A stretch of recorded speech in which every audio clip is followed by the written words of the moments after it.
Last night was pretty nuts. They announced Night Reign so early. And also Okami 2 and something new from Team Eco. And Terraria 2, basically. Kiora. What else? There were so many things. Snow Shade! 82 months. Ah, shit. Do I have to make another countdown timer now? Countdown timer. The new RGG game. Oh, yeah. The Yakuza devs. They had 2 new games. New Onimusha. Something else from Cap. Oh, it was Okami 2, basically. Witcher 4. I mean, it was a CG trailer, so can only get so hyped about that. But yeah. Crimson Desert. Yep, that's one I've been waiting for a while. Of course, that Intergalactic looked cool, but like, who knows when it's gonna even start to come out, so. But of course, enjoy all the ads on my non-ad block browser. Secret Levels, the Armored Core thing. Oh yeah, new Ninja Gaiden did look really cool. Tales of the Shire too. Game of Thrones video game, but there was no gameplay. Oh yeah, all right.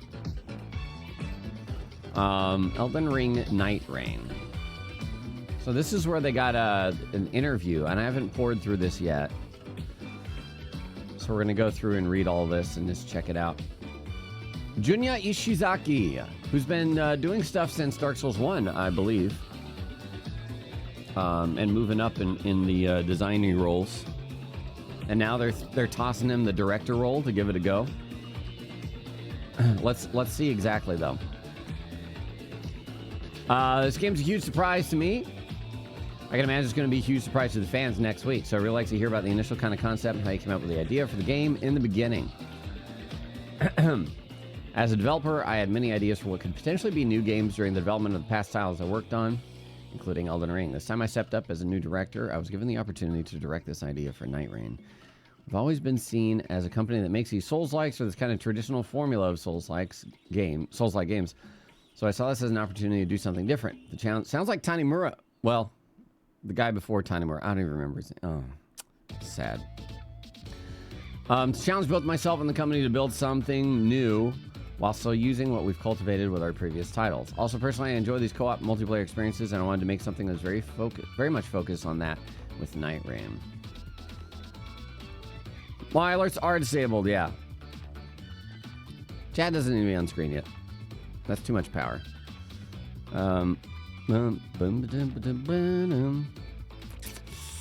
Which one is my actual alerts? I have like 7 things called alerts. I found the right one. Hello, King Khan. Thanks for the 82 months. Snow Shade, Shivers 256, Firm Matt 48, Soul Ascender 74, and Killer Con Carne was a fresh sub earlier. I'm actually really excited that there is no PvP component to this. And I know a lot of people are going to be disappointed as they enjoy PvP and smashing other people. But the co-op only, I like that. Are there any specific games that have sort of inspired you in the creation of this game in terms of other co-op multiplayer games? Here's some screenshots. We've got like Lady Morellina with a, I don't know, some sword. Looks like Elden Ring sword. Somebody jump attacking with a bow. Cerberus style boss. Siri. Okay, all right, why not? Of course, what is any good co-op roguelite battle royale style game without dropping in? Oh yeah, Birdman. Literal Birdman. Glass armor? Elder Scrolls Glass armor, maybe? Triple Watchdog of the Old Lords. It looks a little better than that. Scoop and a dude. There's a Briar man. And some of these stupid idiots.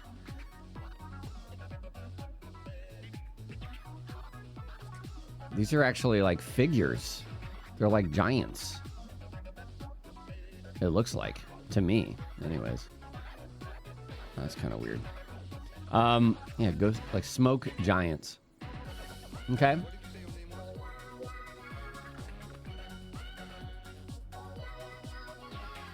Kind of looks like Bloodhound Knighty kind of posture, but and that's just like a Lanedale looking dude.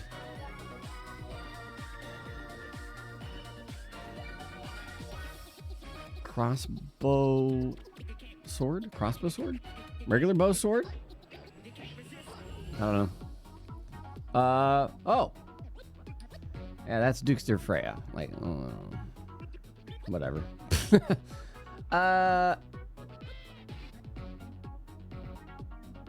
These are from Dark Souls 3. No, these are Faru Mazula dudes. Never mind. But the chests. Wait, is that what chests look like in Elden Ring? Mimic, please. Yeah, they're for room guys. Maybe Mimic, yeah. It's askew in a weird way. Centaur. I can't zoom in that picture. That's annoying. Centaur Radon Arena kind of place. I guess that's one of the... It seems like it's like a 3-day thing, right? And then on the last day, you try and fight the main boss, and there's like 8 main bosses. And they all seem to be like Gale-style arenas, almost, it looks like, kind of. Oh, okay, that's it. That's that. Junya Ishizaki. I enjoy a whole manner of games, from shooters to board games and MMOs. So basically, we're taking inspiration from a whole range of genres and titles.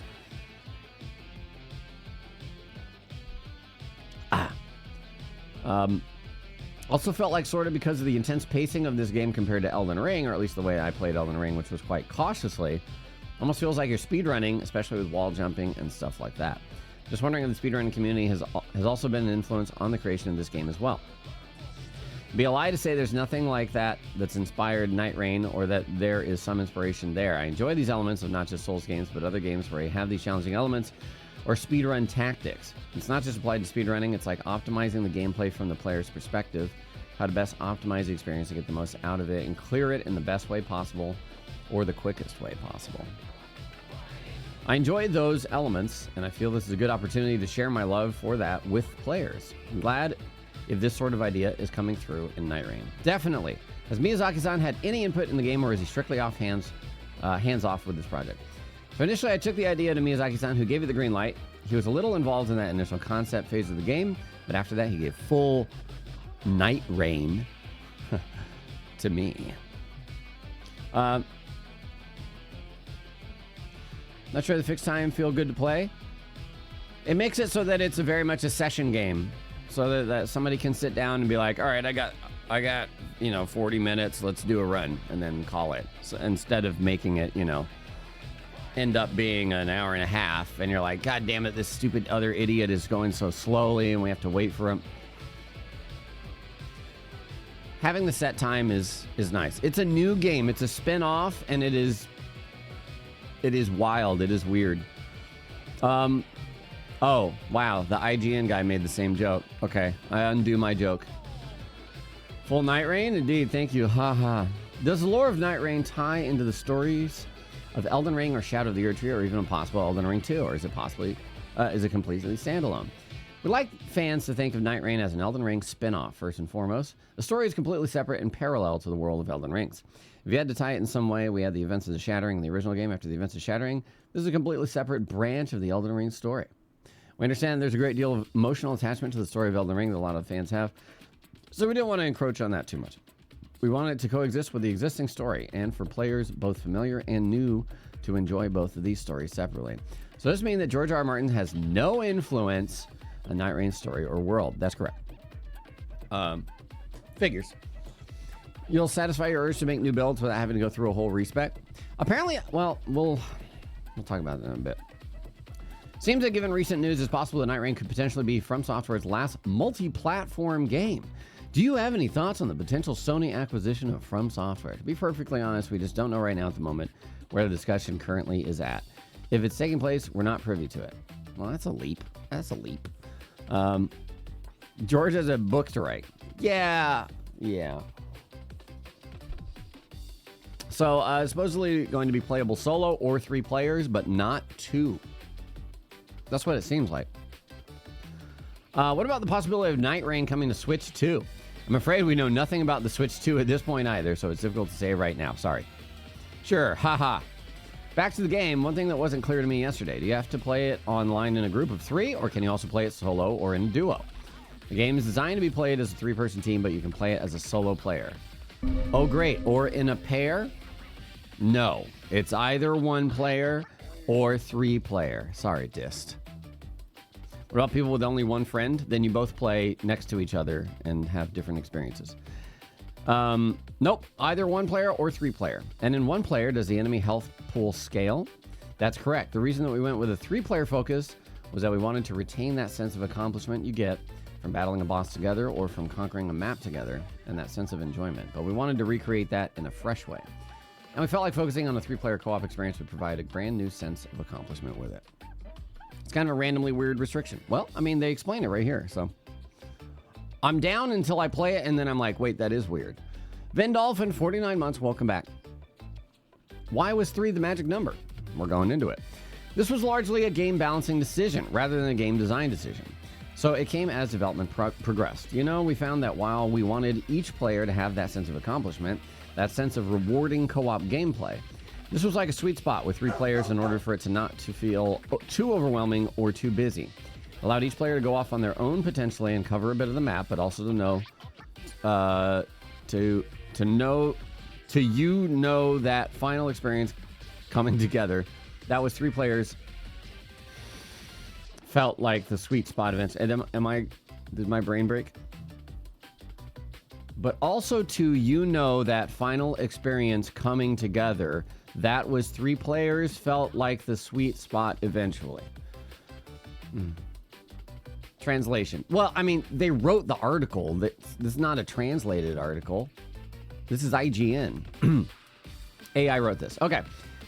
This is your first time as a game director. What have been your previous roles at FromSoftware? I've been involved with development on From games since the original Dark Souls, where I was a level designer. And on Bloodborne, I was level designer and battle designer. And on Dark Souls 3 and Elden Ring, I was combat designer. One thing I use a lot in Elden Ring are spirit ashes. Those are less important in Night Rain given you have human-controlled characters to support you, but are there still spirit ashes to be found in the game? They do exist in some capacity, but it's a little different to how they played in Elden Ring. How so? 8 playable characters in the final game, and one of those characters uses a spirit ash sort of spiritual buddy as a gameplay mechanic. Okay.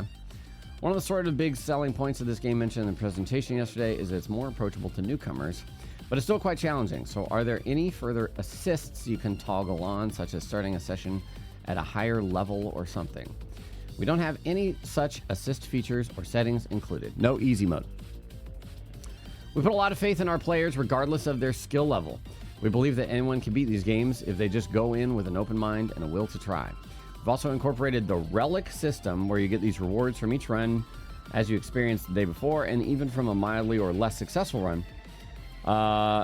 You can get these relics and gradually upgrade your roster and build up these characters for your next session. So we hope this gives players an incentive to keep on trying. Curious about the 3-day structure and how it came about. Initially, when we set out to make Night Rain, we wanted what we're calling a condensed RPG experience. We wanted to take all those elements from Elden Ring that players enjoyed, like the exploration, the building of the character, fighting tough bosses, sense of discovery, and condense that into a shorter, tighter PlayStation. Also, we wanted to include this idea of having peaks and valleys to the gameplay. So there's got to be a flow in there. Bring the player up for the highs, and then it gets a little easier, and they get to enjoy this gradual flow to the gameplay. And again, this was a balanced decision that came through development, but eventually they settled on a 3-day structure. Interesting. My squad eventually beat the final boss on the 3rd day after numerous attempts. And then immediately afterwards, we played through it again and beat it a second time, and it was a lot easier. How will the finished game be structured? Is there an incentive to play through it again, or will you unlock more bosses or harder versions of previous bosses? So there's going to be 8 boss types of final bosses in the final game. And as you progress through, these will be gradually unlocked and become available to fight. Right, but if you were to just redo the same one, it's not a harder version of that boss or to fight or anything like that. It's always the same boss each time you get back to it. Something like these new game plus elements or subsequent play elements, we're currently still considering how to field that, I guess. One article talked about being hunted by Margit. Oh god, he's going to get freaking gangbanged just like in our slow run. Oh my gosh. Spam Plute! There was Sekiro deflecting in the trailer as well. You mean deflecting tier deflecting? I mean, that's already in Elden Ring, so makes sense. Unless there was something specifically different from that. Sorry you have failed. No, you haven't. They're expanding with more bosses, you're sure? We'll see. We'll see. Do you think it's risky at all at this point to launch a new multiplayer game given other recent failures like Concord or Suicide Squad? The landscape is quite challenging in the multiplayer space. We don't tend to look at the industry and base our game design or our concerns on what's going on with in that sort of more general sense. Yeah, fuck you, IGN. I'm sorry.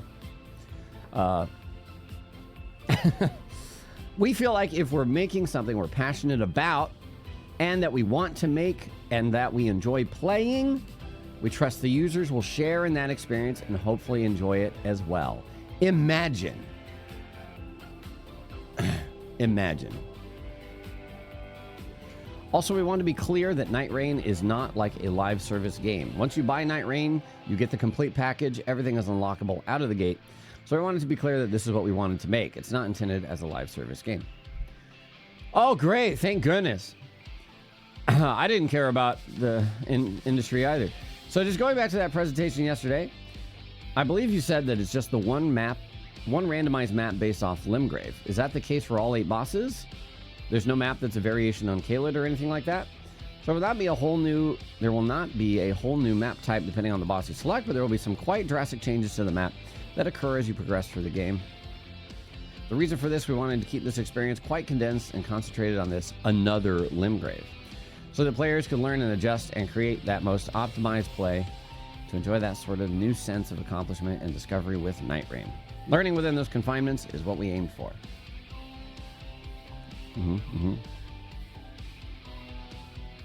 So that's where the volcanoes and meteor strikes and things will come in as the map evolves. Yes, that's correct. Those elements are supposed to encourage those repeat plays and change up the session each time. And so is there an ultimate boss to fight who is behind the night tide? You don't trust size of Limgrave common sense Erdtree. True. Yes, there's a final boss at the end of it, and they do have some sort of connection to the night tide and the encroaching night. So we hope players look forward to discovering that.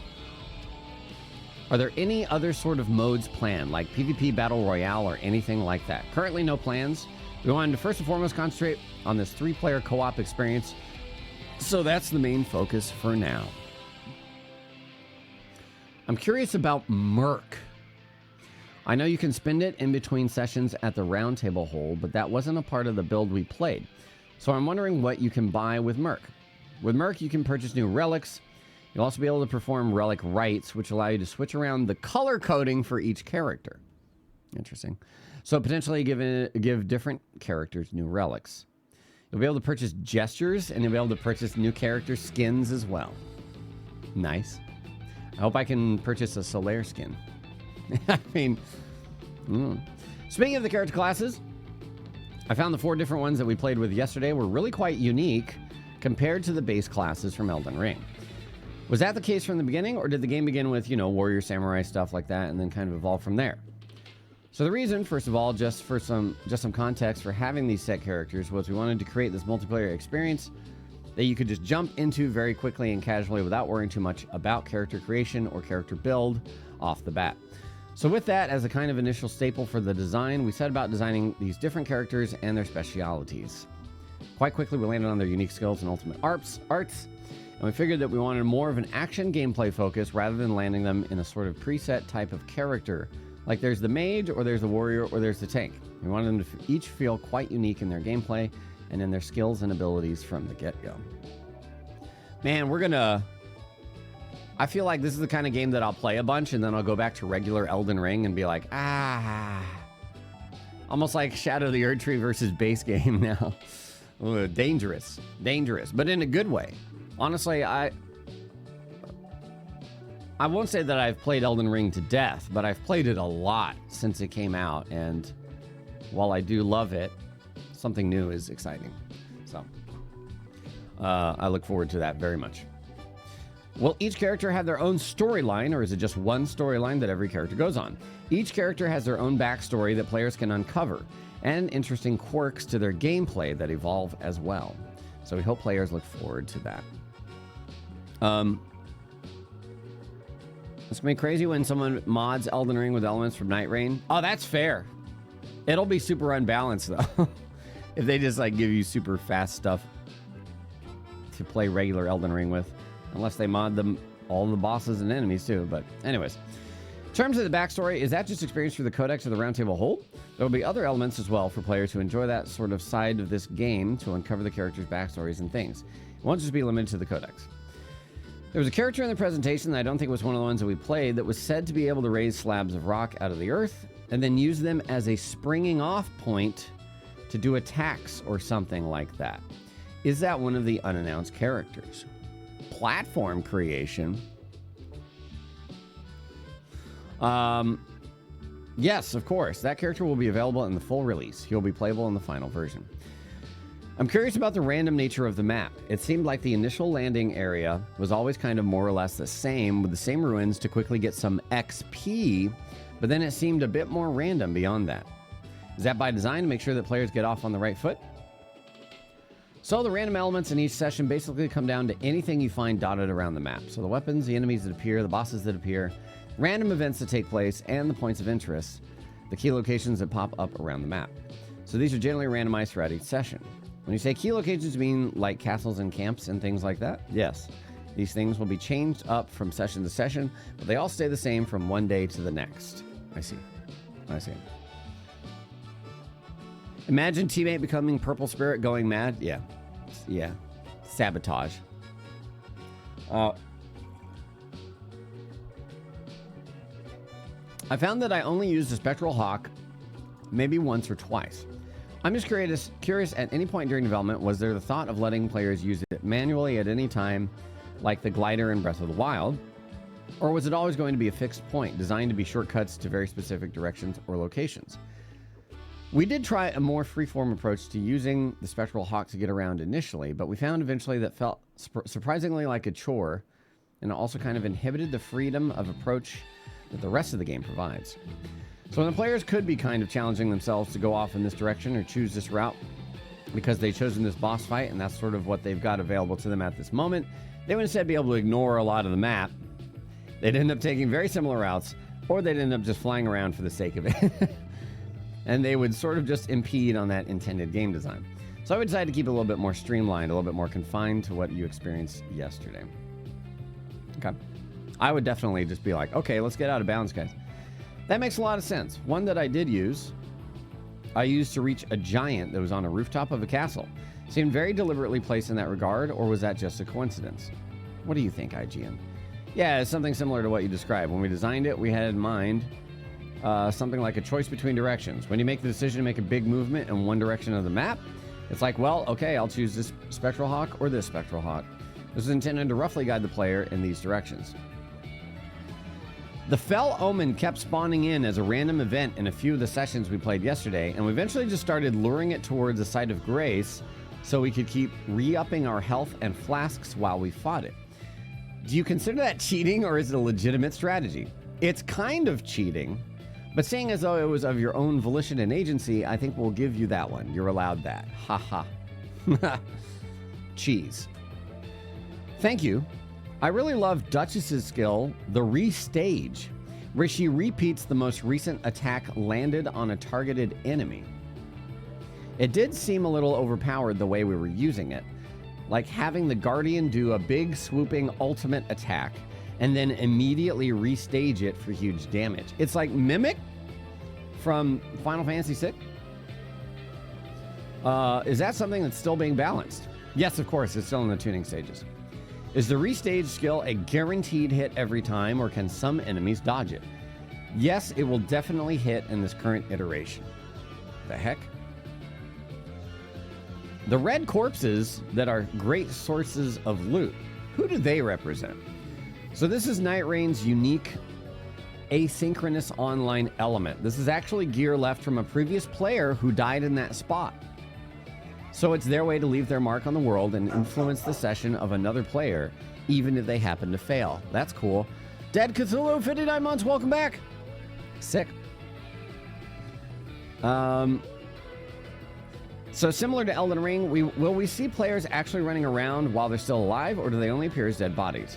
You'll see the phantoms running around occasionally, but you won't see messages left by other players like in Elden Ring. Presumably because messages take too long to put down and you want to keep things as streamlined as possible.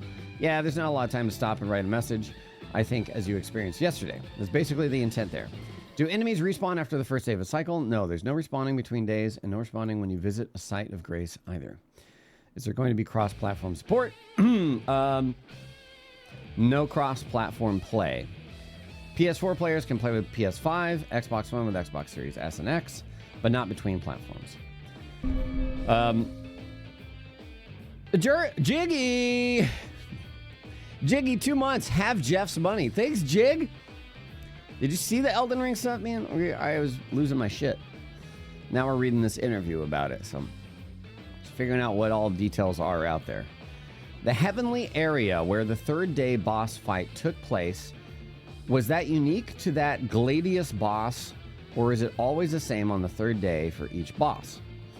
This area is common. It's like a common battleground or pre-battleground area to the final boss of the third day for each boss. That boss seemed to be called Tricephalus in the menu, but then Gladius when we fought it. Why is that? So the name of the boss that you select in the menu is actually a different, separate name from the one that you see when you actually fight it. That's intentional. Lore? Like a descriptive name rather than the actual name. Like if you say, for example, descriptive name, Centipede Demon, but then you go to it and then it's named Jeff or whatever. But why? I don't know. So you see it and then I don't know.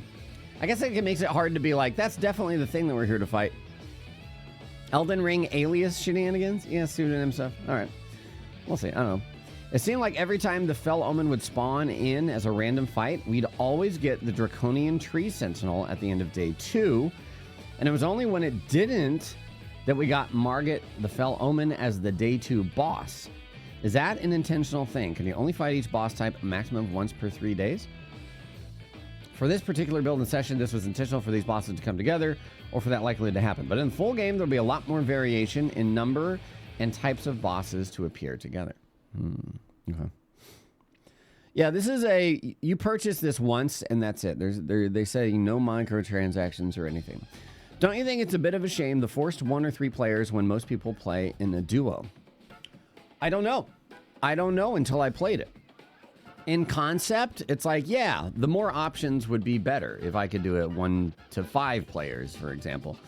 But I also trust that they're balancing it and have that as a purpose. I bet they were originally going to just do 3, but then they were like, you know what? A lot of people play these games solo, so we should probably make it work for 1.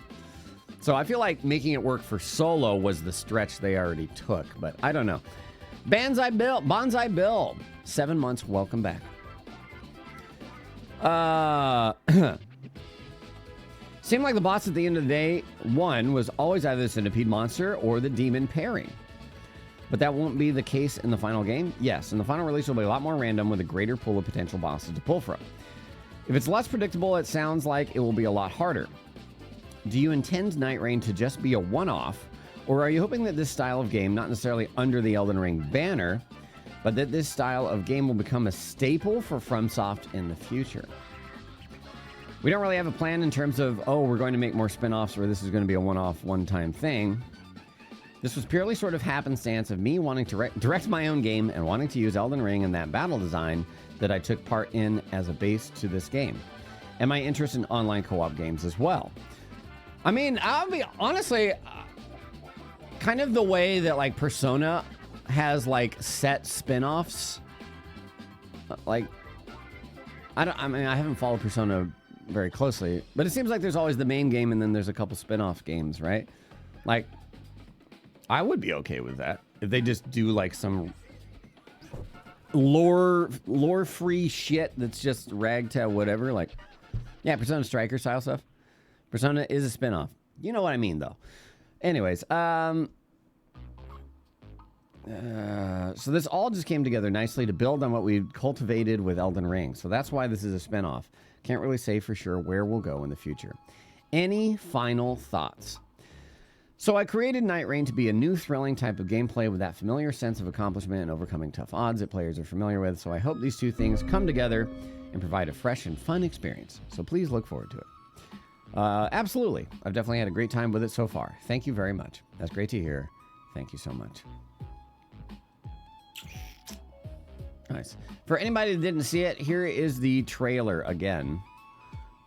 Without Lobos yelling over it and everything. So now that we've gone over it, let's see here. In case you missed it somehow. Femizo! There's the shadow things. Femizo, thank you for the Prime sub. Welcome to Wolfpack. I remember seeing this and like my brain would not allow me to think this was Elden Ring because that's Game Awards stuff is far too often like I'm gonna make that jump. But I saw it. I didn't see this. I mean, I was also I had a lot of whiskey, so it took me a bit to catch on.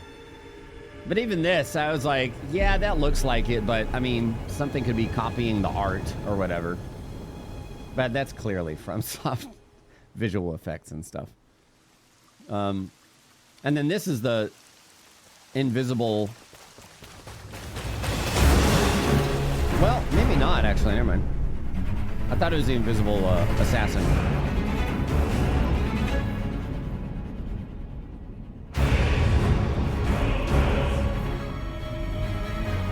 Music.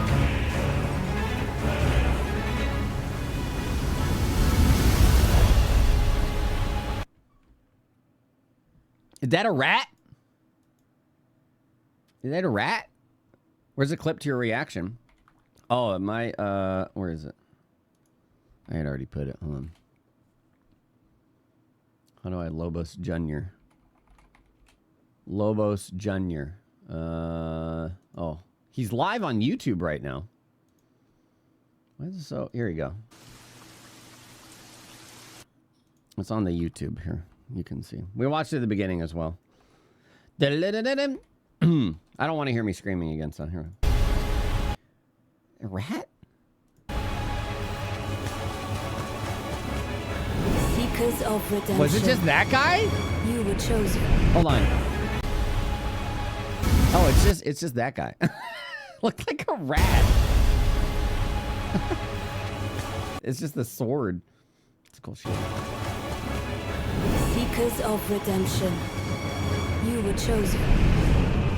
Thrown together by forces beyond their control.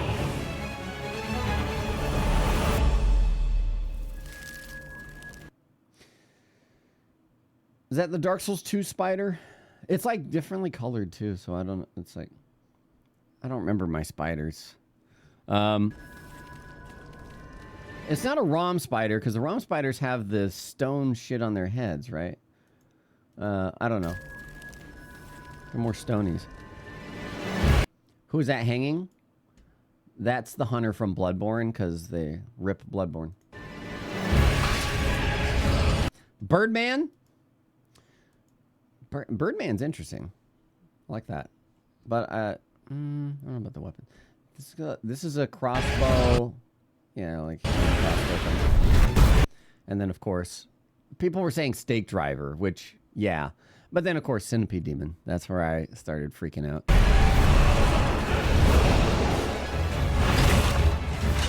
Juggling. Get over here.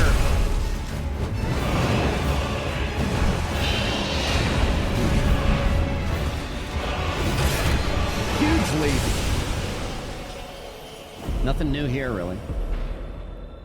Zamor idiot. Tragedy must be averted. Is it DS3 Firekeeper? Is that what? Looking kind of thing. I'm sure it's a new character, but maybe not. And for that, I need your help. Ram helm?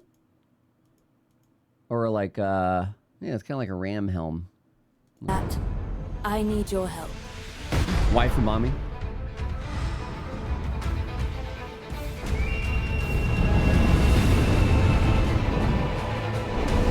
Stand tall. The night is far from illegal. And this, little pillager, bent on sacking the lands of gold. I like this character. Very much ranger style. I mean, well, with the bow, obviously, but like, yeah. Another bow on the back, like full ranger kind of class.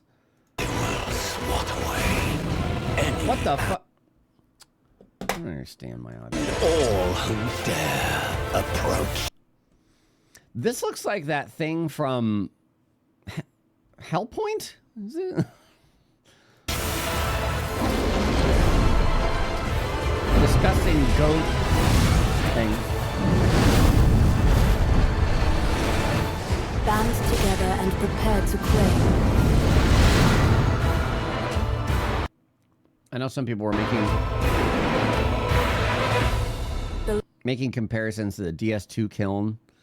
Honestly, what I thought at first glance was more like Shadow, like Erdtree entrance, which I don't think it's either. I think that's just similar. Life of the Night Lord. Imagery, right? The door to Kingdom Hearts. Okay. Elden Ring, Night Ring. Looks like DS2 Throne. Yeah, because it's a giant gray double door. We just went through the entire PC Gamer interview. Yeah. Oh, wait, maybe not PC. No, that was IGN. Never mind. There's another interview. What are the images they have on here? Are these all the same? 9? Oh, I think it's the same images. Yeah, Duke's Dear Freya. In either case, I am fucking amped for it. And I know some people are not, because there will always be people who are not. But don't worry, regular Elden Ring is not going anywhere. Theme from Harry Potter. This looks like a mod. It's, yes, that's what it is. What was it? Oh, yeah. I was reading something else. Maybe it was in the Discord channel. Some other interview or whatever, or article that was talking about how Street Fighter 2 was a thing, and then they started, like, people started modding the cabinets, like, to speed up the game and this and that, and then the devs were like, well, and then they released Street Fighter 2 Turbo, and that, like, fucking changed everything, and, like, changed the pace of fighting games and all that for the future, and so that's kind of how I view this as well, is like, well, we got people modding randomizers and all this shit, and the devs go, well, all right, let's give it a try. With the proper tools and everything, right? To, and for making new content and all that sort of thing. I'm really happy that everybody was like excited that that I recognize the Centipede Demon like instantly. That's yes. Shout outs to the people who recognize, realize, something like that.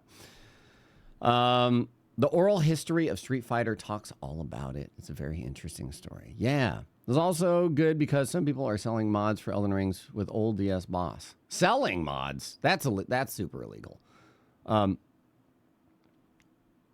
Fixed classes, 45-minute runs, BR Circle. I think they said it's supposed to be like 40 minutes.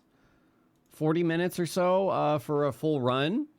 And so far, besides you, Lobos, nobody reacted to Centipede Demon.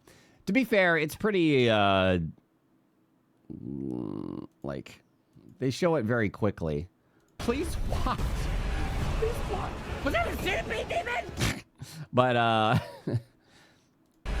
I'm sure a lot of people, like, the thing is, especially when you watch a trailer reveal, like, I could also see people saying, what? Lobos didn't catch the, for example, the DS2 spider. But that's because, like, when I was looking at this, I'm looking at the background of all the crazy stuff. You can only look so many places, especially in these quick shots. And so I'm sure in this spot, a lot of people were just looking at the character, right? Because that's the forefront, the cool thing. They're like, whoa, cool. He's like sliding. Is that Stake Driver? So, but either way, that's what caught my attention the most. Was that a Centipede Demon? Centipede Demon. Your brain wasn't seeing it yet. Yeah, Nameless King, they gave like a 5-second shot so that you could just be like, hey. You can't do that.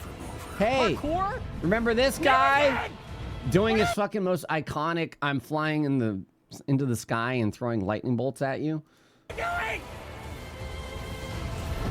Like the whole attack, no wonder. What's happening? What is happening? And then that deflecting is cool. I haven't used the deflecting tier enough in Shadow of the Erd Tree. Is it more of just the effect of the block? Like they don't react like this? That's Sekiro parrying. What is happening? What is happening? Like that? It normally doesn't stagger. Deflecting tier. Deflecting tier doesn't posture break. Oh,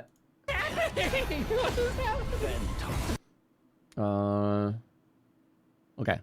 Yeah. So they've added that into it as well. But also no sparks? What? I thought there was sparks. Am I reacting to me reacting? Well, technically, I guess. But I'm still just reacting to this. People were asking about that sort of thing. Okay, I don't know what that is. That's cool. It's like a new dragon thing. I love these vast Gale style arenas. They're very cool. So I look forward to that. I messaged Dist like pretty quickly after they showed it, and I was like, how much do you think the bird fly will break the game? Feels like the best out-of-bounds tool. We actually read in the interview that that's not a free-form use thing. That is like a taxi in an MMO, where you all make a decision like, okay, we can take the bird to this side of Limgrave or whatever, and then you take it. It's like a set start and end point. It is not like a free-form, I'm going to fly wherever. Or like the Spirit Jumps. No, it's like a taxi in an MMO. Not like Spirit Jumps, really. It's like you don't even control yourself while you're flying, as far as I know. Yeah. Your mistake was, speaking of the bird flying attack. Yeah, that I don't know. Yeah, I don't know. Isn't the bird only for one character, or you're wrong? No. The bird that you summon that can do combat and stuff is for one character, they said. However, the one where what is it? Like right at the beginning or in the lava section, like right here, like this is a taxi. What are you doing? Is from what I gathered from the interview. Stand tall. As far as I know, that takes you from one spot to the next or whatever. Hob retired streaming. What? This looks like pure fan service, and you're all here for it. Honestly, I'm really excited because this is a level and combat designer from Dark Souls 1, Bloodborne, Dark Souls 3, and they just wanted to make faster-paced, fun combat stuff, and I'm excited. Yeah. The tree, it looks like where you summon it from, potentially, yeah. And that'll give you, like, the indication that, like, okay, this is where we go from. Yeah, it looks really cool. And I love that they're just like, yeah, the lore, don't worry about the lore. That's not what we're here for. Although there are cool backstories for all the characters. So if you want some lore, it seems like there is some of it in there. One of any SOTE DLC animation/weapons are available in this. Yeah, I mean, there's whole new things. So who knows? This is the movement we should have had in Elden Ring, considering how much more mobile the enemies are too. Excited for the mod potential? It just transfers easily from this to Elden Ring. Yeah. Yeah. This is a mod, is the thing. That's what I'm most excited for. This is like watching a trailer for Nightfall or some shit, you know? Or Grimrock's Dark Souls roguelike mod when he made that. And yet it's first party. That's kind of what's most exciting about that, because I love mod stuff and I love when people are very passionate and make their own mod things. But it's definitely something else when the developer itself is like, let's make a mod thing. I'm super, you know, I'm hoping the best. I'm hoping it does well, because more directors that are like getting the thumbs up from Miyazaki over there means more projects that can be headed up by different people. Cash grab. Great. They're going to get my cash. Amazing flavor. The best thing that I read about that interview is that when the interviewer asked, based on the current state of the industry, are you worried that it won't perform, such as games like Concord or the Suicide Squad? And they were just like, bitch, I want to make this game. I don't give a shit how good it do. This sounds like fun, and I'm gonna make it because I want to play it. And they were just like, ha, oh yeah, I don't care either. Cool. And that's what makes me go, this is not cash grab. This is fucking peak environment for video game makers to do what they want. And that is where we get the best products. Yeah, it's a single purchase. It's not live service or whatever. Yeah, Are there any other crazy resources that came out that that we can take a look at, or is that pretty much it for now? I think someone said there was a PC Gamer interview, Elden Ring NIGHTREIGN, the PC Gamer. No matter what happens, cool mods will come of it. Yeah, exactly. That's the other thing, is it is a base, right?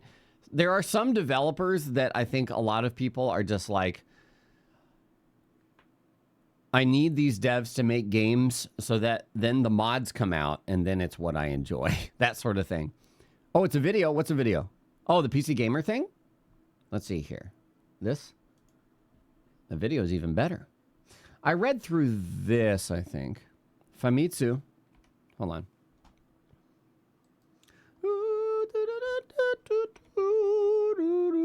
That's not it. Ugh, can I not copy pasta from... Okay, famitsu.com/article. God damn it. Top video back here. You mean for this? Oops. Top vid. Oh, this. Okay. All right. Hey, everybody. Well, hi. Let me try and get that Famitsu. For some reason, it didn't copy from this. And then I'll have to open this. Mash Control-C several times. This one's getting auto-translated, though, right? Oops. What the fuck? Why can't you copy? Hold on. Control-C, Control-C, Control-C, Control-C, Control-C. Control-V. Thank you. Cheapest. All right.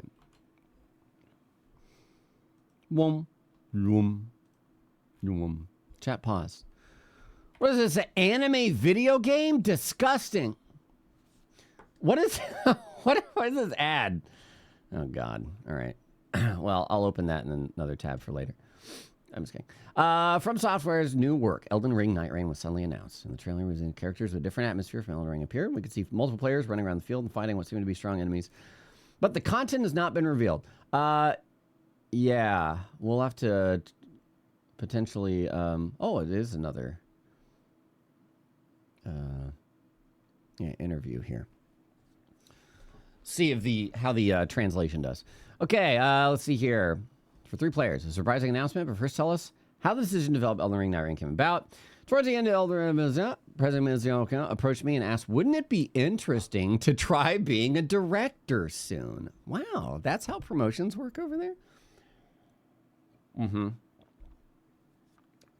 Man, I bet he was sweating when that was asked. Like, I was in charge of the battles in Elden Ring at the time, and I was thinking it would be interesting to create a game with battles that had a larger flow based on the battles in Elden Ring. So I decided to do it. He just decided. I'm just going to do it. This game seems like kind of a spin-off of Elden Ring, but was it not made into a separate work because the idea was originally based on Elden Ring? Because the game content this time will be challenging. This time? I decided it would be more interesting to focus resources on revamping the game design rather... Oh, making the game content, I think is what he's saying. The running animation during the Nameless King scene. I think so, but I don't remember anything particular from it. When I considered the project, I was still in the middle of developing... Oh, revamping the game design rather than creating everything from scratch, which I think is awesome. The focus on just making the game good, like fun to play, I'll take that any day. You could put... like I say it every time, but you could give me a Souls game where everything is stick figures and shit drawn by a 6-year-old. And if the game is fun, I don't care. I don't care. I saw some people complaining like, didn't even update the graphics. Like, this is trash. What are they doing? Like, why do you think that is? What could they have been spending their time on other than... I mean, obviously the artists don't work on the gameplay, but what is it if not a graphical update then? It is a gamical update, and that is what is exciting about it. When I started considering the project, I was still in the middle of developing Elden Ring, so I thought that Elden Ring had a richness that could be utilized in other games. New game cycle. Teaser trailer website have been released, but there's still details that are not clear. Please know its work elements. Contains elements of Elden Ring, but is the gameplay different? It's an online cooperative survival action game in which 3 people aim to survive for 3 days with a different game cycle than ever before. You can enjoy the robust combat that is characteristic of Elden Ring through team play. Create a multiplayer session and go on an adventure with 3 people. So, I mean, I don't know if the details are out yet, but it kind of sounds like you pick a point at which you camp out, maybe, or maybe just the time passes. But I think it would be cool if you could choose a moment and be like, okay, guys, let's move to the next day. And since we're like stopping with enough time left, maybe we get a buff for the next day, like as you camp out or something like that. Like, that would be cool. But I don't know what they plan to do. Rather than calling it a mission or stage, you choose a boss that appears on the 3rd day and challenge it with 3 people. Each day has day and night, and the area you can explore narrows as time passes. Oh, so I guess you don't camp at all. You just keep going through the night. At night, a boss battle begins, marking the turning point of the day. You can clear the game by defeating the final boss that appears on the 3rd day. Is cooperative play with 3 people necessary? Arask, Scorp, Ozymandias, and Covert Whale. Thanks for the resubs, by the way. We're going to watch the video. Don't worry. I'm just musing, okay? I'm musing, and if my musings are wrong, that's fine. It's just what I think about while I read things. The game is designed to be played by 3 people. On the other hand, we have made it possible to play alone, since there are people who want to enjoy the game at their own pace and depending on their mood at the time. Ultimately, we prioritize the freedom of the user to enjoy the game, and we made it possible to have options. However, as I've said before, it is designed to be played by 3 people. And it's difficult enough to be challenging even with 3 people, so please bear with us on that point. What will the game cycle be like? First, let me explain the map, vast field, bases, and small dungeons and other elements to conquer. Placement of these is randomly changed every time you enter a session and is fixed for that session. In the bases and dungeons, there are enemies and treasure chests. And if you defeat an enemy, you get runes, experience points, and in the treasure chests, there are weapons and items. There are various weapons available, but their strength and combat skills are random. During the day, you adventure, strengthen your player character, and equip yourself, and then challenge the boss at night. The cycle continues for 3 days in the game. Seems like you can enjoy new actions in multiplayer while experiencing the Elden Ring style. That's right. We've tried to keep the control system largely the same as the Dark Souls series and Elden Ring, but the game rules have changed significantly, so I think the experience will be different from previous games. For example, when you encounter an enemy on the road in the past, it felt like a wall has appeared in front of you. But in this game, it feels like I found prey to strengthen my player. Let's defeat it. I think it'll be a different feel to the game, and I hope you enjoy it. Wall. War. War has changed. Does the story and world setting of this game share anything with Elden Ring? It's parallel, aka no. Therefore, mysteriously will not be revealed. I don't want to distort the memories and thoughts of each user about the story of Elden Ring. Will feel fresh. Conversely, if you've never played Elden Ring at all, I think you'll enjoy this work. So does that mean the player character in this work is not a faded person, tarnished? Yes, that's right. The warriors who appear in this game are called Yoruwatari.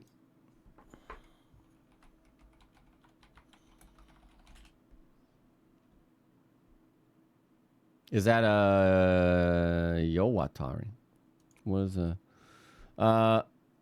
Futanari? Yep.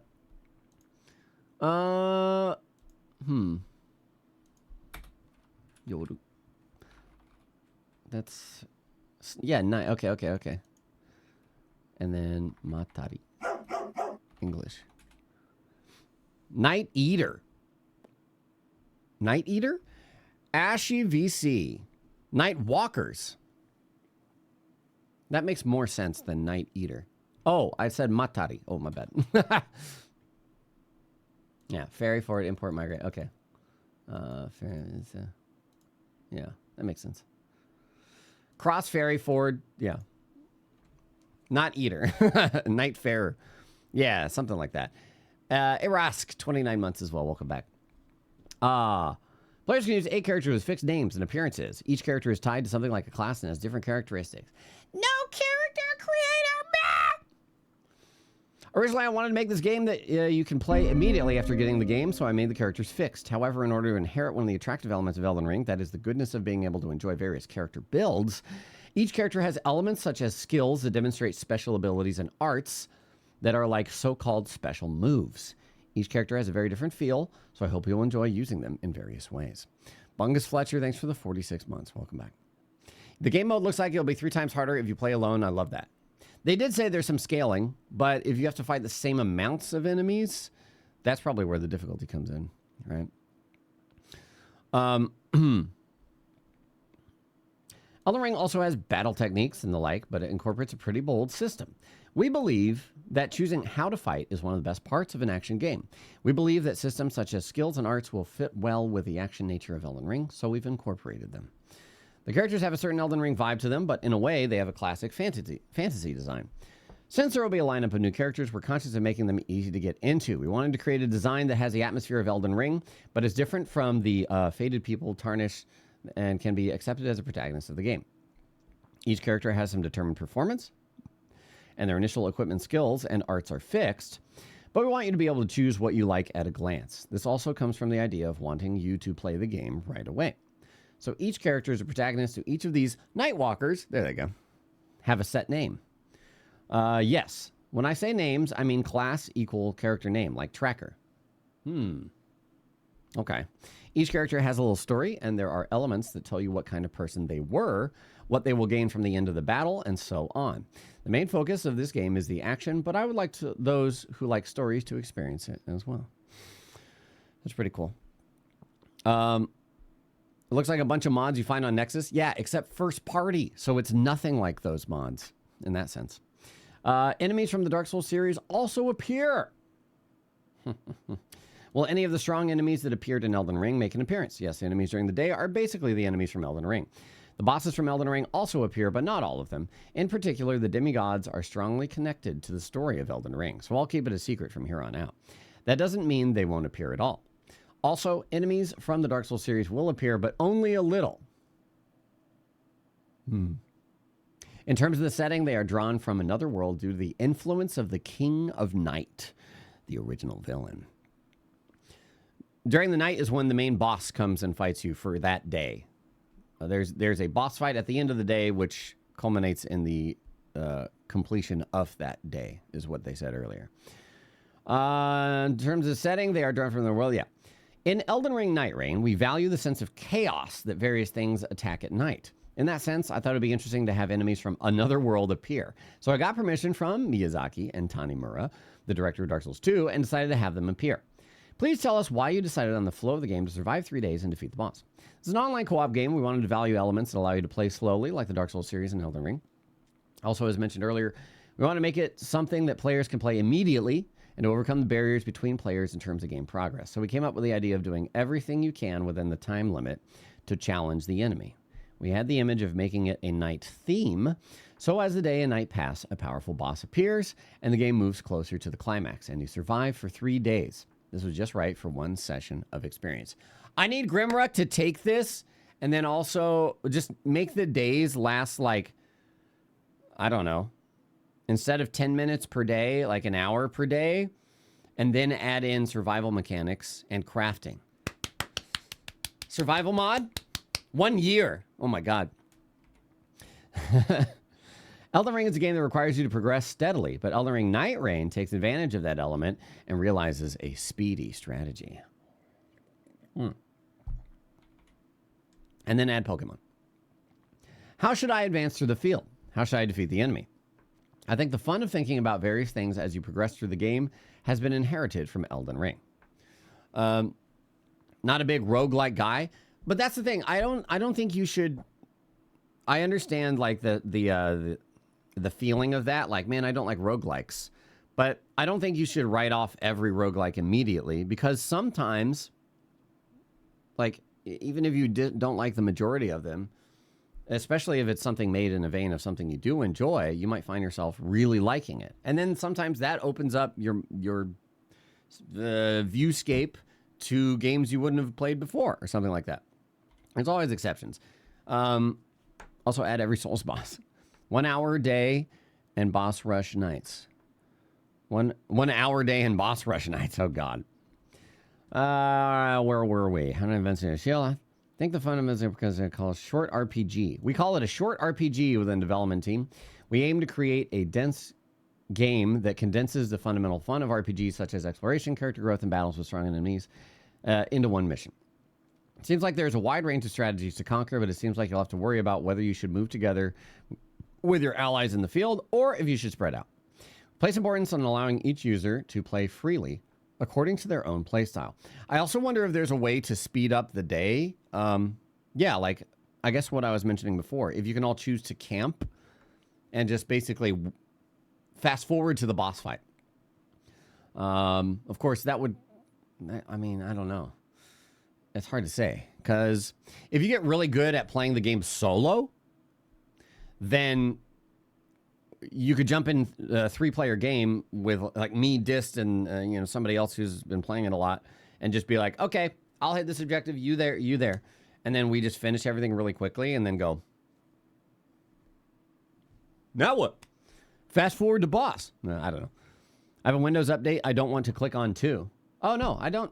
That Windows updates auto update for me at like 4 in the morning, so I don't avoid the updates, honestly. I let them come through. Okay, we place importance on allowing each user to play freely according to their own play style. It's fine to work alone, searching for items and leveling up, to avoid pinches by acting as a companion, or to gather only when it's time to capture a base. We leave it up to the player's choices. Even if each person plays as a lone wolf, they will always gather together to fight the boss that appears at night. It may happen that an ally who was completely out of sight during the day appears in a very strong state at night. Yeah, that's cool. Giga Chad. Also, the runes obtained when defeating an enemy are given to each member of the party. So even if you fight without cooperating, the whole party will benefit in the end. Ooh. I'm also now thinking about the fact that I'm guessing they're going to let you queue up and then just get placed with random people. So that seems real interesting. That can make for some interesting experiences. I didn't think about that before for some reason. I don't know. It's fine to go to a place with a good view together, or to go through a dungeon even though it may take time, or to split up and proceed. Choosing the route is always also one way to play. That's right. There are places where there are mid-bosses that you can defeat to get powerful items, but they are still tough. I want you to avoid them or challenge them as you like. What do we know about invading? No PvP at all for now. It is pure co-op, only friendly. Network test, January 10th. Signups. The network test itself is in February. The signups begin January 10th. Okay. From what I saw in the trailer, the field has an atmosphere similar to Limgrave in Elden Ring. The atmosphere of the field has not been changed much from Elden Ring, but is not exactly the same, and has been arranged to be like this work. Also, there may be some surprising mechanisms in the field. It's supposed to be. There is no crossplay, Ellie dear. There is only cross generational crossplay. So like PS4 can play with PS5 and Xbox One can play with Xbox S and X, but not between those platforms. That's confirmed not going to be in, unfortunately. I think it would probably be for a new game that they do, that they could take that focus. Because Monster Hunter Wilds is doing that, and I think that's freaking awesome. And I would love if FromSoftware did that. But a lot of people are also looking at the Sony acquisition of Kadokawa and like, well, I don't know, man. So we'll just have to see what happens. But in any case, I'm looking forward to that. There's a day and nighttime setting, and at night a boss appears. But what happens if you lose to that boss? The challenge for that session will be considered a failure, and the player will be returned to the hidden round table, the player's base. During the day, when HP reaches 0, the player will be on the brink of death, and if a certain amount of time passes in that state, it will die and respawn. However, during the night, if all 3 players are on the brink of death, the game is over. If they're on the brink of death, other players can rescue them. So even if one person survives, there's a chance of victory. I hope you enjoy that feeling of being on the edge. Can you rescue a dying ally? Yes, you can rescue a dying ally by hitting them with multiple attacks. In other words, you hit a fallen ally to save them. Nice. You can rescue allies from a long distance using a bow or magic, and you can rescue multiple allies at once with an area attack. Since the performance of attack actions leads to rescue, I think you can enjoy a wider range of play. Interesting. No, only 1 or 3 players. The way that I see it, they wanted to make a 3-player game, and that was their original intent, and that was going to be it. But then they were like, there's going to be a lot of people who want to just play solo. So then they made it work also for solo. So that is the stretch that we got, as opposed to also including duo. And the reason that they don't want to do that is they want it to be balanced a specific way. 3 players is their number. Balance for 3 players. But if you want to do it solo, go for it. I think they're just saying go for it. I'm sure mods will change it. Yeah, whatever. I see. There is an element of rescuing allies, but due to the game's specifications, it seems difficult to play in a die and learn style, where you are defeated by the enemy multiple times and try again. That may be the case for bosses that appear at night. The fact that you can't retry bosses in short cycles is a new attempt for us, and it's also something we're challenging ourselves with.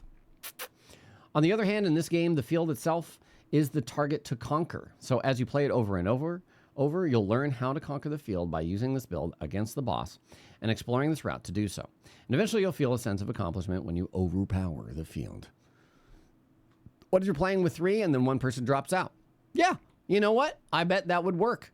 It won't be balanced for 2 people. You'll have a harder time. So yeah, you could technically summon in a 3rd dummy person and just not play them or whatever. But it would be harder than they intend. So yeah, I'm willing to bet that would work. Regarding the leveling up element, does the level itself reset after each session? It will be reset every time you start with the initial equipment and level 1. Does the initial equipment mean the weapon that the character is good at? Yes. Each character is equipped with weapons that suit their tendencies. By the way, since it's just the initial equipment, you can throw it away right away. Of course, I think the performance will be different depending on the weapon you pick up. Does that mean the attack power will be different? There are 3 main points about weapons. First, the attack power is different. Naturally, the higher the power, the greater the damage you will deal to enemies. The other is a combat technique, which was also in Elden Ring. Finally, there are additional effects. For example, there are buffs such as increased attack power of XX attribute and increased cut rate. These are probably translation things. Increased attack power, like, I guess, strength weapons are better or something like that. Or maybe attribute in the sense of a status effect. Yeah, I don't know.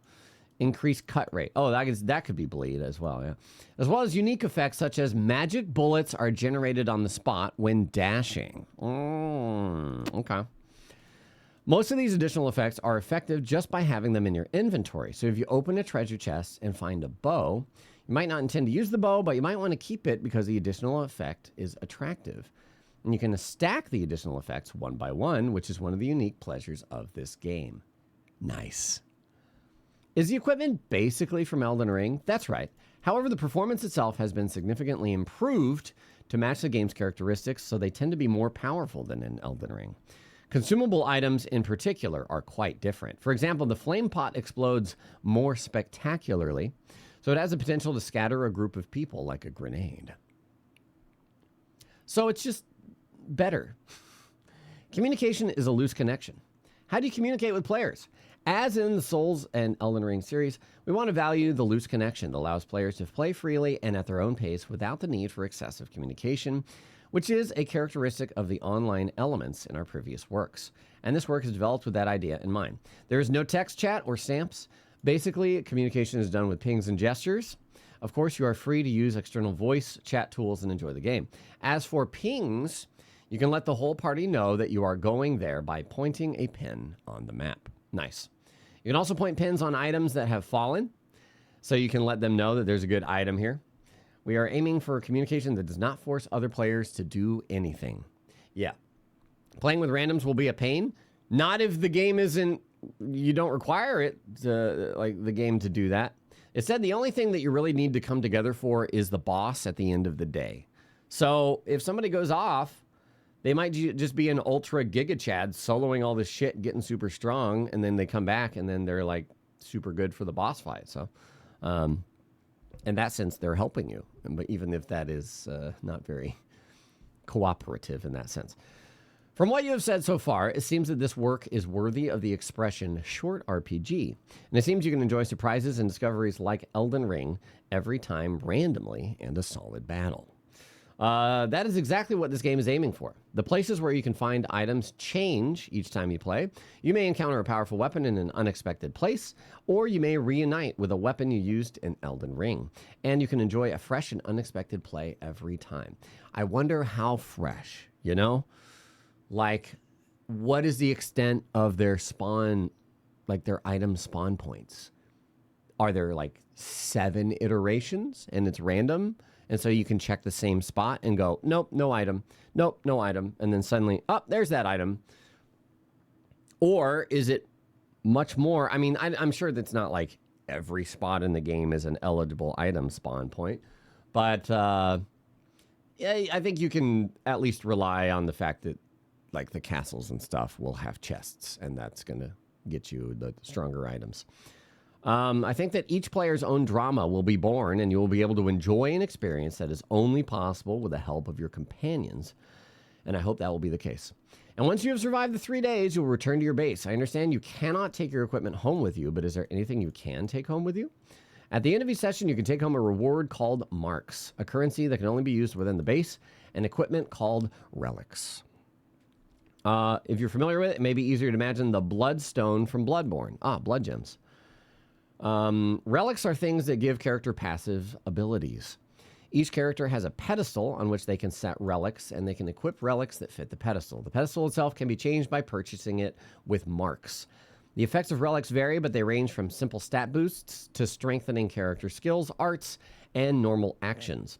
Customization using relics will greatly change the way that you play. How long does one session last? It depends on how much time you spend on the boss battle, but the daytime hours are fixed.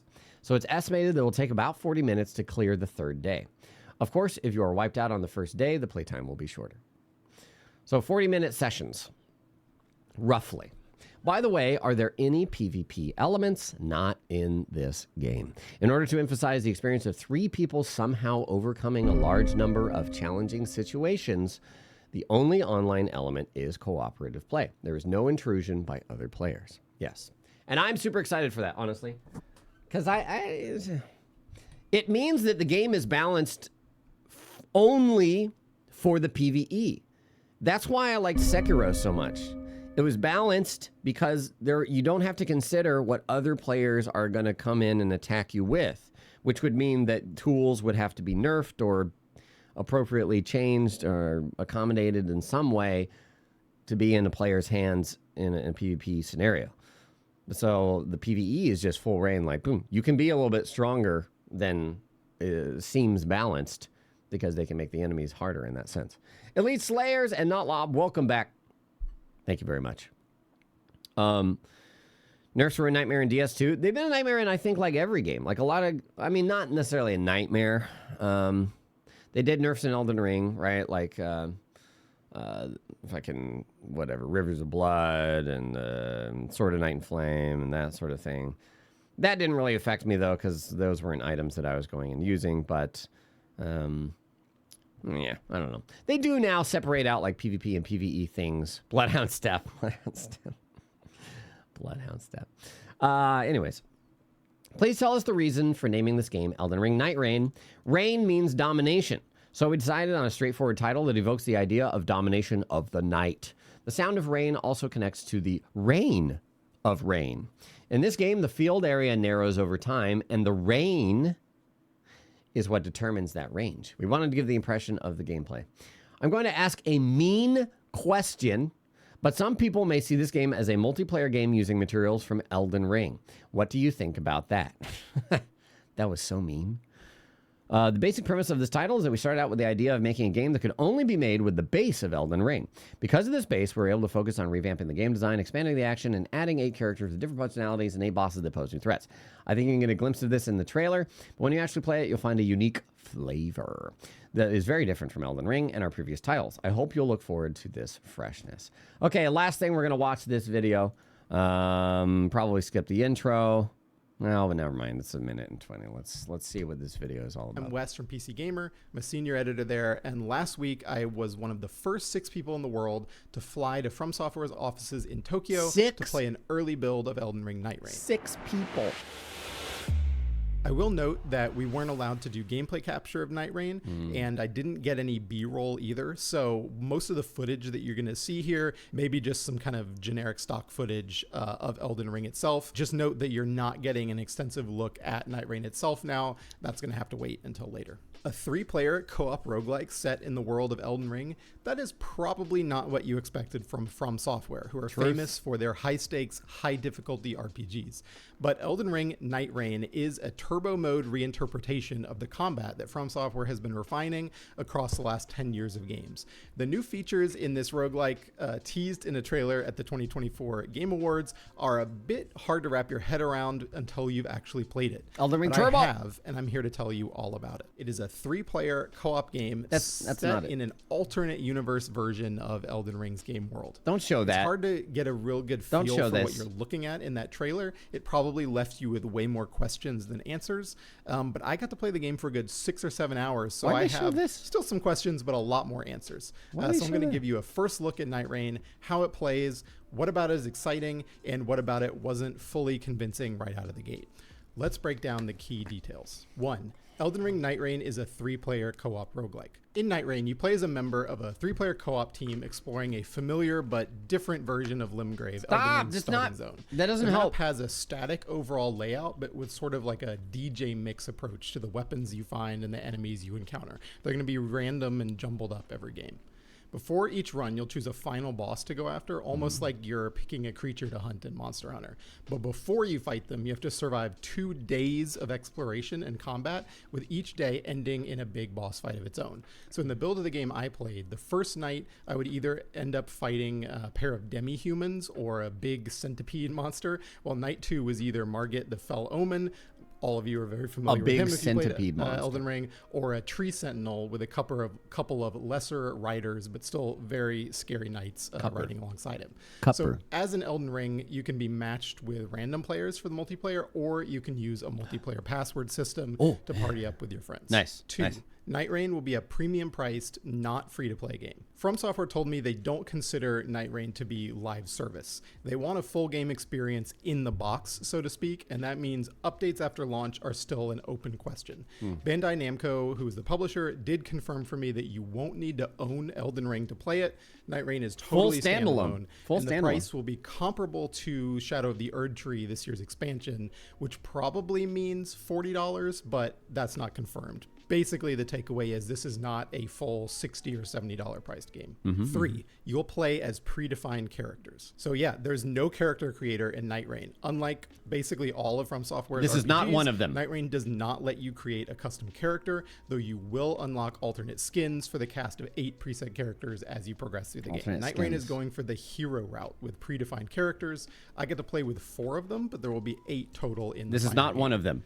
So in the build that I played, there was Wilder, who is an armored knight who resembles kind of like the canonical box art character from a lot of the Souls games. He's got a hefty longsword and a really cool high mobility grappling hook. Wilder. There's also Grappling hook. Duchess, who's a speedy kind of scout-like character in Nier Automata cosplay, equipped with a magic dagger. Duchess dodges with an elegant sidestep rather than the usual roll, and an incredibly powerful ability that lets her re-deal the last few seconds of damage that both you and your allies have done to a nearby enemy all over again. Here is random footage of effective Elden with Ring. coordination Does and not really help. satisfying to pull off. There's also Guardian, who's kind of like a Birdman. He was the tankiest of the characters that I played as. Birdman. Whose ultimate ability has him fly up into the air before performing this huge dive bomb attack back to the ground, which deals damage in a wide area and boosts your allies' defense. They for a said that little he bit. didn't have any It's a really B-roll, clutch so move. You can use it to both deal damage and You couldn't- revive your allies you at couldn't the same use that time. for this. A funny quirk of Night Rain is that you actually revive your allies by attacking them rather than holding like a revive button the way a lot of games do it. Nice. And the fourth character that I got to play as was the Recluse, who's a very frail mage, the most complex character of the bunch, who I spent the least amount of time with as a result because I didn't want to constantly be dying while I was playing. I'll do it for him. But I think doubtless will be very powerful in the hands of skilled players once people have a lot of time to actually tuck in the Night Rain. So the Recluse has the ability Where's to that mage? absorb elements from enemies, which sounds a little confusing, but it's based There's on the mage. kind of the last thing that's hit them, what elemental affinity that attack might have, whether it's bleed, poison, fire, ice, etc.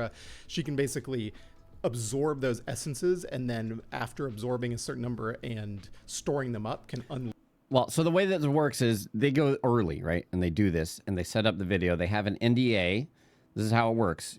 You have a date at which, okay, at this time you can release your information on the thing. So they have to pre-create all this content. And he said that they did not give him any B-roll, which means he doesn't have any footage to use from the trailer or anything to. So that's why he's got random footage. But that's why I'm gonna Unleash them in a special attack that changes based on what gonna rewind attack just a sec. might have, whether it's bleed, poison, fire, ice, etc. She can I'll help. basically absorb those essences, and then after absorbing a certain number and storing them up, can unleash them in a special attack that changes based on what you've absorbed. So you can see that's like not going to be the easiest character to just Interesting. immediately take control of and know what you're doing, but I'm sure the payoff will be there. So in that, I mean, I understand now why it's like a 3-player game, right? The characters are meant to work off of each other. And that to that end, like I'm sure you can pick like just straight up sword bro and probably kick ass as solo. But some of these classes seem like they may not be worth even trying solo. Deo Peachy, 18 months, welcome back.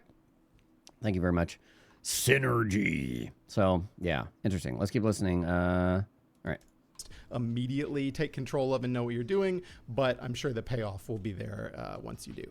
And there are 4 more characters in addition to those 4, including one who's an archer and one built around parrying combat like Sekiro or the Crystal Hard tier from the Shadow of the Erdtree Is that this expansion. one? I think it was this one. But FromSoftware The keeping parrier. tight-lipped about those heroes for now. And there are 2 more that we don't know anything about. Number 4, Night Rain is not a battle royale, but yeah, it kind of looks like one. When I first saw this trailer at FromSoftware's offices, I thought, what the heck is this, a battle royale? And yeah, Night Rain is borrowing the popular battle royale There's the mechanic archer. of a danger zone ring shrinking to a focal point on the map as you play. So at first glance, like it looks like grappling it's going hook to be a guy? Oh, PvP game. You even drop into the map from the sky on like a spectral raven. Yeah, I'm doing pretty good, right? It kind of feels like you're jumping off the Fortnite party bus, Yeah, or Dukester Freya. descending onto a map in Apex Legends. The Fortnite vibes are very strong in this game, right? But no, it is not a battle royale game. Birdman tank? In fact, it is even less of a PvP game than Elden Ring or Dark Souls. There is no invasion mechanic in Night Rain. You cannot fight against other players at all. So the Battle Royale ring is just there to to limit the amount of time you can spend leveling up by fighting enemies and push you towards boss fight confrontations at the end of each day. So the days will only last about actual 10 minutes rain. before you have to do That's a cool. big boss fight. And then assuming you've survived the first day, the circle will recede, closes back in again on you on the second day. And if you survive day 2, then you go on to fight your ultimate hunt target, the final boss for your run. So this is definitely not Elden Ring 2. I'd say it actually has more of the feel of a very, very ambitious mod for Elden Ring than it does a full-on sequel, because it is not an RPG. Number 5. So what does Elden Ring NIGHTREIGN actually play like? Well, in many ways, NIGHTREIGN plays exactly like Elden Ring. Weapons and basic enemies have the exact movesets they do in the base game. Controls are essentially the same with just a few additions. All of Elden Ring's battle mechanics are there. Backstabs, guard parries, two-handing weapons, etc., etc., etc. If you've played a Souls game, if you played Elden Ring, it's going to feel super familiar immediately. In other ways, NIGHTREIGN feels extremely different from Elden Ring. Movement speed and sprinting are greatly sped up. Even without the spectral steed mount, you're far more mobile in this game. You can mantle up most cliffs and vault up ledges.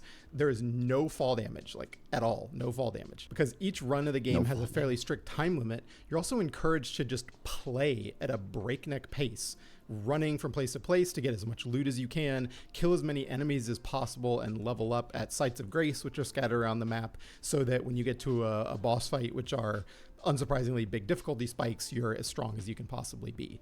So it feels so different from playing. It's like the randomizer speedruns I've been doing. Enemies quickly become trash mobs, right? So you're just kind of running up to a bunch of enemies and just absolutely tearing through them as you level up very quickly. So that makes the combat feel really different than it does in the Souls games, where every new room you go into for a good chunk of the game is likely to present some new threat that you're not expecting and keep you kind of constantly on your toes. So I really enjoyed NIGHTREIGN and also found it a bit awkward to play, because you're definitely losing some of that tension, some of the elegance and like sense of significance from discovery in the original version of Elden Ring and in the Souls games, where you're going on this long RPG journey.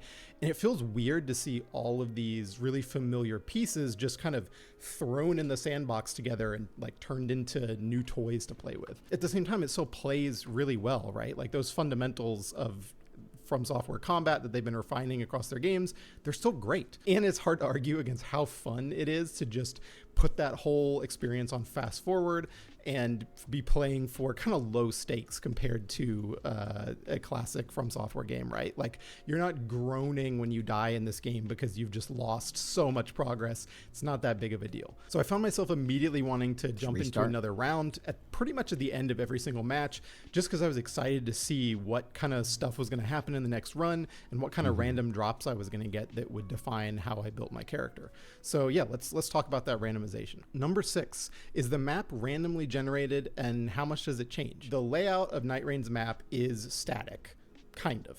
It looks like a jumbled up remix of Limgrave with familiar caves, forts, wizard towers, ruins, jails, all in different places than they were in the original game. And FromSoftware says that that general topography and the location of structures will stay fixed. Like the map is the map. But the developer's also being cagey about the extent to which it can change on different runs. So FromSoftware told me that sometimes an environmental modifier will appeal on the map. So this could be like a swamp or a lava spewing volcano. I didn't encounter these kind of big random environmental elements, so I can't say how significant they're going to be for the game as a whole, how much they'll affect the overall layout and feel of the map, how much they'll kind of come to dominate a run, if at all, or how many like varieties of these surprises are going to be in the randomization pool for the final game. In my interview, FromSoftware also hinted at the fact that the environmental changes like might be tied to the sort of meta stories for the different characters you can play as. So there's a lot we don't know here yet about kind of how all of this stuff is going to play together. The enemies and the bosses you encounter at each place of interest, each fort and so on, will vary by session, which is clearly what FromSoftware is kind of relying on to be the main thing that keeps combat fresh and keeps playing the game multiple times exciting, because they want that to be unpredictable across many runs, even if the overall shape of the map, stays basically the same. I do wonder think there's a how much risk there with life this design it has. of the map feeling, I guess, like a bit too much of a drag to explore in a PvE game if it remains static. Even if you encounter a different boss at the ruins you've run around 30 times before, I don't know that that's going to be as exciting as it is playing a PvP battle royale game where, yes, you can get tired of the map, the environment to some extent, but there's just so much more unexpected behavior from other human players. It's so much more dynamic to be in a PvP environment in a place that you know very well than it is in a PvE game where you kind of know how the enemies are going to behave, even if you run into this type of soldier in a fort versus, you know, this type of undead, for example. But again, I played one day of an early build of this game, which clearly did not have every, you know, random and procedural element all active at once. So it's really not enough to see how everything's going to fit together. You said there'd be a lot more bosses There will than definitely be some randomized surprises across the day that I played. Night Rain, for example, Margit, gives the game's life Omen for you, was one of the potential not for me bosses, but also sometimes and not for others. Invaded for our other play people session unexpectedly in the middle of the day and started just chasing us across the map. Number 7, the loot system resembles a lot of other action RPGs. If you've played a Souls game, if you played Elden Ring, you know that these games have literally hundreds of weapons in them. And I only ever used a handful of them in a given playthrough, which was kind of a bummer. But the way Night Rain simplifies stats and makes it so that just about every character can use every weapon, so you can assemble a viable build on the fly pretty much every run. The Rain, you are not locked into playing in a particular The Rain way, is the enclosing circle. You choose a character who kind of by default is a bit tankier or a bit faster paced. So regular enemies and bosses around the map will drop randomized loot. As in other action RPGs, that loot can include passive skills like stat buffs. It can also include active effects and affinities like poison, bleed, ice, fire attacks, and more. Loot is abundant. There are tons of chests and breakable objects in the environment that house weapons and consumable items like oils to coat your sword for extra damage, daggers that you can throw for range damage, etc. So when you kill a boss, you usually get to choose from 3 loot options, with one of those options being like a kind of a permanent or permanent within the run character option rather than a weapon upgrade. So for example, that could be like a 15% bonus to damage reduction for the rest of the run. I don't think this is a basilisk priest, by the way. It's like goat eyes. So you could open a chest and then someone could just it's a run up and grab the items right from under your nose. But the more valuable drops from bosses so many are eyes. individualized. Eyes on the is outside. Tiered with color-coded rarity. So if you play Diablo or like any MMO, you'll basically know the gist there. And Elden Ring's old inventory system is gone. It's much simplified in Night Rain. You can only hold 6 weapons, 3 in your right hand and 3 in your left hand. And the passive skills on weapons that you pick up actually remain active as long as they're in your inventory. That's sick. So that means you could pick up a greatsword that you don't want to use because you're doing kind of like a fast-paced dagger build, but you want to keep it in your inventory anyway because it happens to offer like I doubt there's a weight system. Your poise stat. Because you have to sort of maintain the speed. They said that you can like sprint, like you're going to be sprinting super fast. You mantle shit so that you can quickly get from different place to different place while you're looking for loot. So I don't think they're going to have any sort of weight system because that wouldn't make sense. You're limited in the number of inventory slots you have, but every inventory slot is actually powerful and increases your character stats. So that's going to be sick. Yeah, I think that's a cool way to do it. Forget slowing down the player to punish them, but like just you can only carry so many buffs, right? It's really good. Just by picking and choosing which weapons and items you pick up as you go. Number 8, there will be meta progression in the form of character stories and permanent loot from each run. In between runs, you're going to return to an alternate version of Elden Ring's Roundtable Hold, where you can chat with all of the characters except for the one that you're currently embodying, practice using their abilities in a training ground, and make use of some kind of upgrade system that was not accessible in the build that we played.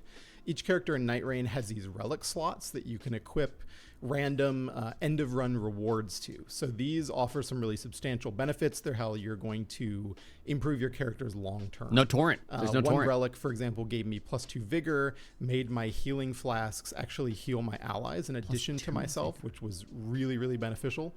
AoE another heal? Marked treasure for me on the map and boosted magic attacks and enhanced specifically one of the Duchess's character abilities.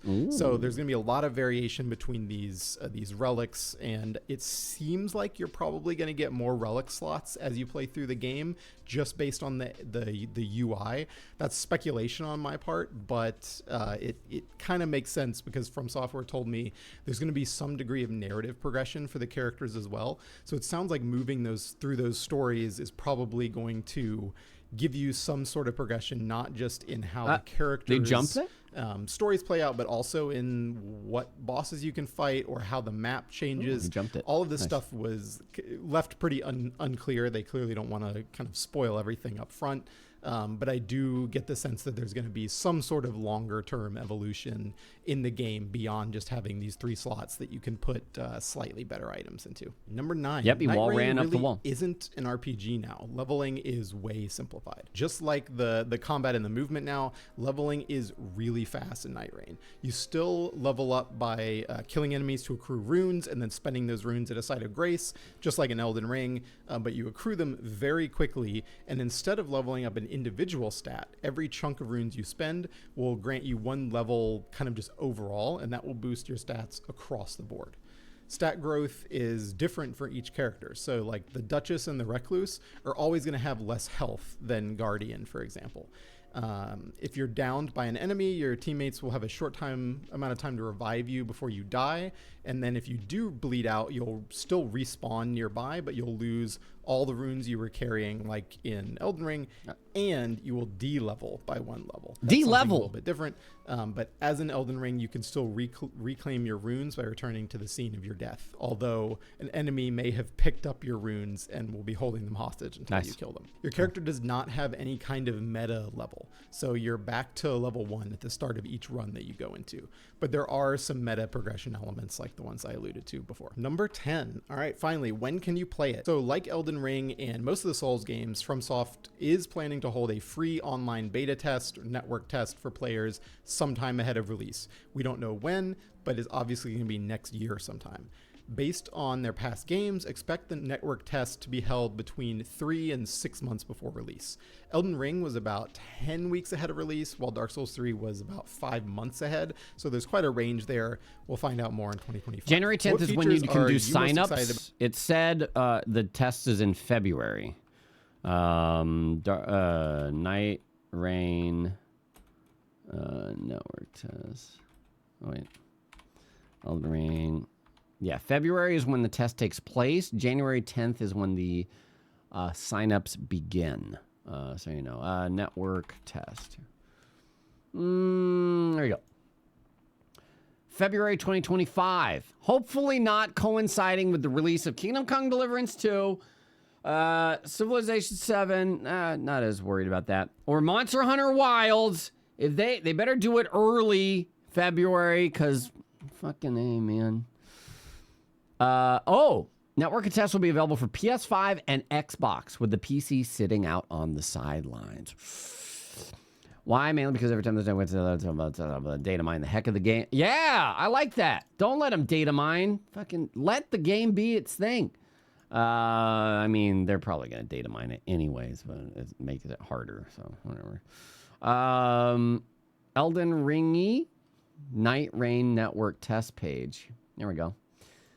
Registration will begin January 10th, 2025. Preliminary verification tests in which the selected testers play a portion of the game prior to the full game launch. Various technical verifications of online systems will be examined by conducting large-scale network load tests. Cool. Test my load. FromSoft. Yeah. Nice. About what characters are you going to play as first, let us know in the comments, and make sure you subscribe so you can stay up to date with the latest on Elden Ring Night Rain on PC Gamer. Yeah. Sick. Sick.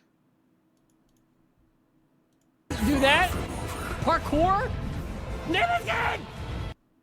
I think that sums it up. You'll be playing the fuck out of Wilds, y'all have fun. Oh yeah, I'll be playing the fuck out of Wilds too. Yeah, that's why I'm hoping it's right before Wilds. The network test will only be like a couple days, so. And then it's Wilds. Is there no armor drop / loot? There is tons of armor drop / loot. Well, I don't know about armor. There's tons of loot though. Six inventory slots to fill with things that will all benefit you. Insult. Okay. How come Nameless King is Elden Ring? Just rewind to the beginning of the VOD because we talked about all this stuff already. And there's a lot of stuff to go over and a lot of interviews that we poured through to understand why this and that. Shakespearean insult for Dank Jojo 25 minutes ago. Away, thou'rt poison to my blood. And here's another one, just because that was a 3. This is a 1 out of 5. For such things as you, I can scarce think there's any year so slight.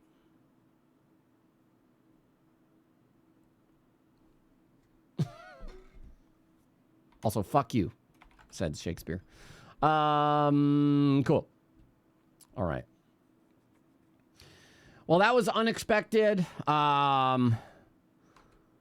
Very unexpected, very welcome. And, you know, I think a lot of us were like, we're not going to see anything else from Elden Ring. They said no DLC. Well, I don't think anybody expected a spin-off multiplayer Souls Bloodborne mashup combat-focused gameplay, no PvP, PvE, event battle royale shit. Oh, I look forward to it. I very much look forward to it. I am excited. If it's not for you, I'm sorry, that sucks. It is for a lot of people, I think, and maybe you think it's not for you, but it does end up being for you. So if you pass, then we'll see you in the next one. If not, then we'll see you in game. It's for me! Fun Elden Ring co-op, it'll be dope, but if it's too fast-paced and roguelite, I can see it turning you off and probably a lot of others. That's fair. That is very fair. It is not their typical gameplay style, and I think they know that. It is simply what they want to do, and that is what I think is where developers make their best games, just like we heard in the interview, where it's not about what's going to do well, it's about what they want to do. And that's what I respect so much about FromSoftware and like all the things they've done. There have been times where they wavered, and I was like,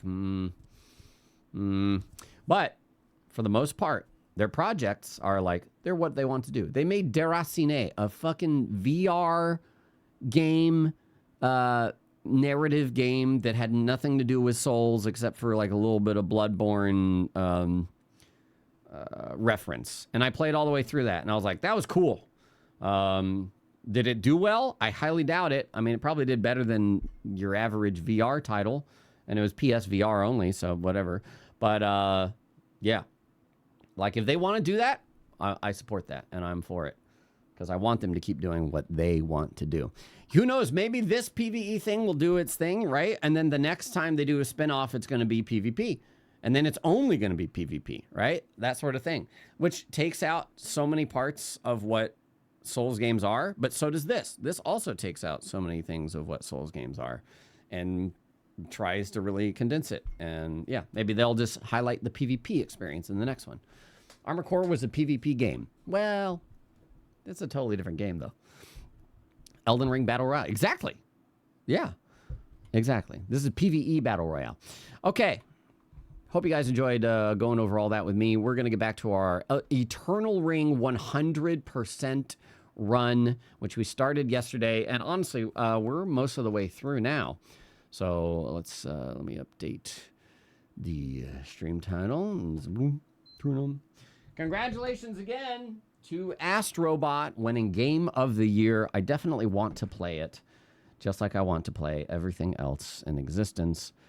It's just a matter of figuring out when I'm going to play it, because I do like platformy games. Plat for me, maybe not plat for you, but they're plat for me.